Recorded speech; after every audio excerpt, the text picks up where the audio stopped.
gentlelady yields back. I'll recognize myself, and I'll be the last questioner. Ms. Weichert, I think it was you in your opening that mentioned the diminution of trust, public trust, and the government in general, not just employees, but government in general. Is there any data, and what does it show in terms of what generates that distrust? So it'd be tough to work for an entity that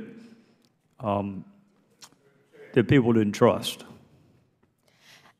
So the data that I referenced there is referenced in the document, the President's Management Agenda, which I could bring out additional components. But we actually looked at specific areas, and we highlight in that report what the particular areas of problem that the American people have. And in a lot of cases, I think the issues are issues of balance and issues of, is government focused on the right issues? Are they primarily focused on mission? Are they focused on giving people the services they need when they want them, when they need them? I think a lot of the distrust actually comes from the hyper-partisan kind of dialogues that they see on the television.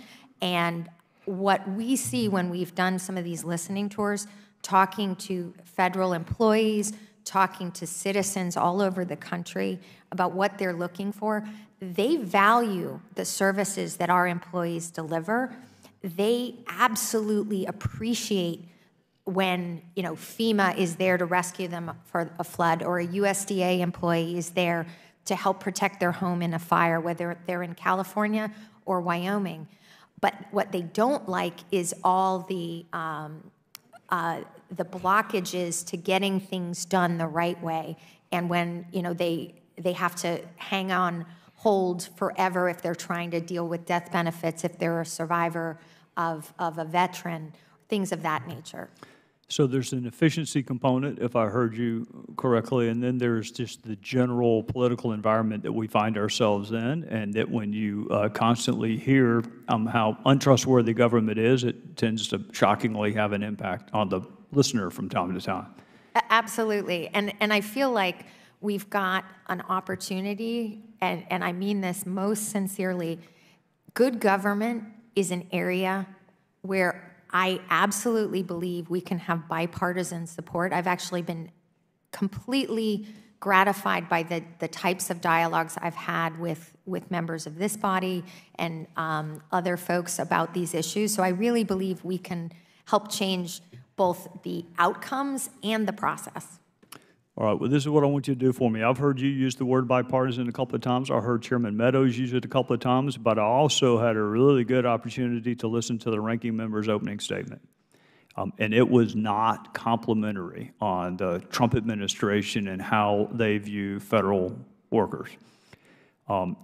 Lay aside the fact that I disagreed with most of it and been a federal worker for a large part of my life, as have other members on my side.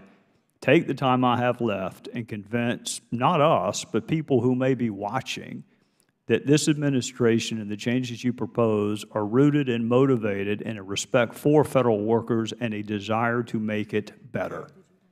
Absolutely. And I think a lot of this starts with listening. And I heard what the ranking member said, and I think these are very valid concerns. They're not unique concerns to government. These are issues that our fellow citizens, whether they work in government or they work in the private sector, face. They face challenges of dislocation. They face concerns about, you know, taking care of their families and you know, doing their daily business. We need to have a fact-based conversation, and you know, I think it starts in this particular instance with the data around the Federal Employee Viewpoint Survey, and it starts with how do we address the problems the federal employees themselves find to be the biggest barriers to serving the American people. And when I look at those things, there are things around performance-based compensation. There are things around, do they have the resources to do their job? It's things around, are the right merit system principles in place so that the best people get the best compensation and the worst people aren't there to disrupt the work of everyone else. I think those are the things that we legitimately are trying to use a fact base to tackle, and then use the tools that blend the best of IT modernization, the best of data and analytics, with helping elevate the work that our American workers do to serve the American people.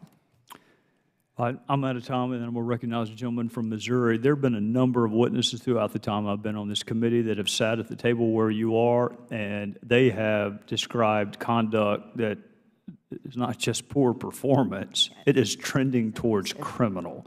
In fact, had it been reported and investigated and prosecuted, it would have been criminal.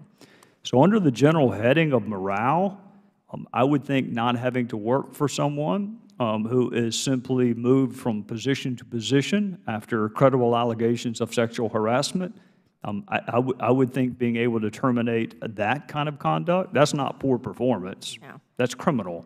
So to the extent you can address that, it would be the right thing to do and also good for morale. With that, the gentleman from Missouri. I thank the chairman, and thank you all for being here. March the 20th, 2018, President Trump issued his President's Management Agenda. Read through it, and the PMA estimates that many federal workforce occupations could be automated, including 5% of occupations that could be automated entirely, 60% of occupations that could have 30% plus of their activities automated, and 45% of total work activities that could be automated. Let me share with you, and so you can share it with the administration. No one on the chairman's side would defy this. But what's so important about government service and the service that the government renders to the citizens of this country is the person-to-person interaction. So, I mean, I'm looking at this and saying, well, you're trying to reduce the workforce, which is going to hamper government's ability to interact with its citizens. It's plain, unless you can tell me otherwise. Isn't that the end result of this? No, actually, I appreciate the question and the concern, but what we're focused on are precisely the kind of things that the gentleman from Maryland mentioned earlier around if the pile of paper on the desk of a federal employee keeps stacking up because it's paper-based, they actually can't serve our citizens in a face-to-face way. And a concrete example was after Hurricane Harvey, the Small Business Administration designated some zones as special SBA areas, and the federal workers who are trying to help get people money to start up businesses and restart communities are taking information that was input on a system over here, print it out, and then rekey it over here. 30% of their time was spent on that activity, which isn't directly serving people, and they could have given a faster response. Okay, I appreciate what you're saying, but you're also talking about cutting down the number of federal workers. Is that right? So I think that's not the primary goal.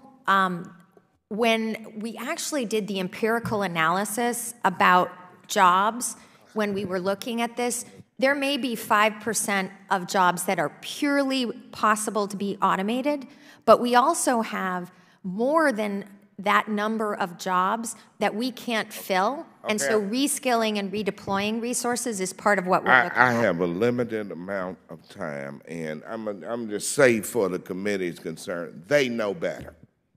They know better because it's about when we interact with our constituents. And it may be they need a visa or a passport from the State Department. They may need to get their federal records of service in our military so that they can bury a loved one in a federal cemetery, anything. But they need to talk to a live person, not a machine. That's what this is about. let me ask both of you. I read through your proposals to slash benefits for federal workers and retirees, and I was appalled. One of the most breathtaking proposals is the provision to eliminate COLAs for employee death benefit and child annuity. Let me see if I understand this proposal correctly. You and President Trump want to cut COLAs for widows, widowers, and orphans. Look, I just read what you sent us. I don't know how else to interpret this proposal other than to see it as a sign that you and President Trump and this administration are attacking widows and orphans who rely on COLAs just to keep up with inflation.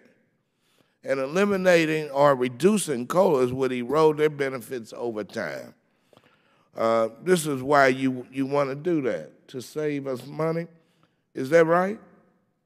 Sir, respectfully, thank you for your question. I do think that COLAs serve a very important purpose for having COLAs in as a federal worker.